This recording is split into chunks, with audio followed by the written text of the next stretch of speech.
হঠাৎ রাতের অন্ধকারে শুনশান রাস্তায় পেছন থেকে কেউ নাম ধরে ডাকলো, বা পরীক্ষার হলে খাতা খুলে দেখা গেল প্রথম প্রশ্নটাই অচেনা।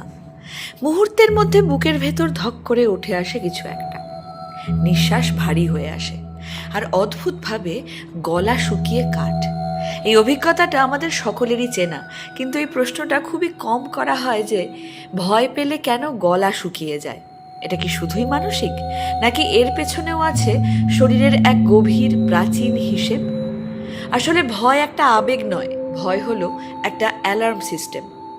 হাজার হাজার বছর আগে যখন মানুষ জঙ্গলে থাকতো, তখন ভয় মানে ছিল সামনে বাঘ, পেছনে খাদ, মাথার ওপর বিপদ। সেই মুহূর্তে শরীরের একটাই কাজ, বাঁচা।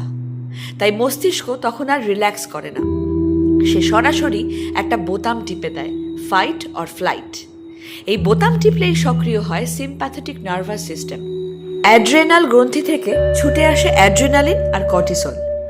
হার্টবিট বেড়ে যায়, রক্ত ছুটে যায় পেশিতে, চোখ বড় হয়ে চারিদিকে খোঁজে বিপদ।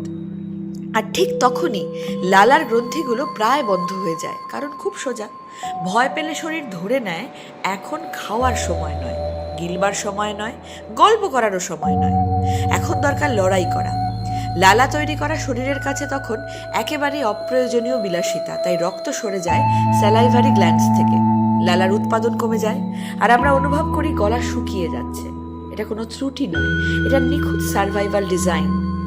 মজার কথা হলো, আজকের ভয়গুলো আর বাঘ ভালুক নয়।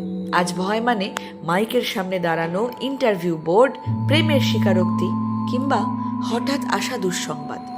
কিন্তু আমাদের শরীর এখনো ধরে নেয় এটা জীবন মরণের প্রশ্ন। তাই সেই প্রস্তর যুগের শরীরই আধুনিক সভ্যতার ভেতরে বসে একই প্রতিক্রিয়া দেখায়, এবং আমাদের গলা শুকিয়ে যায়।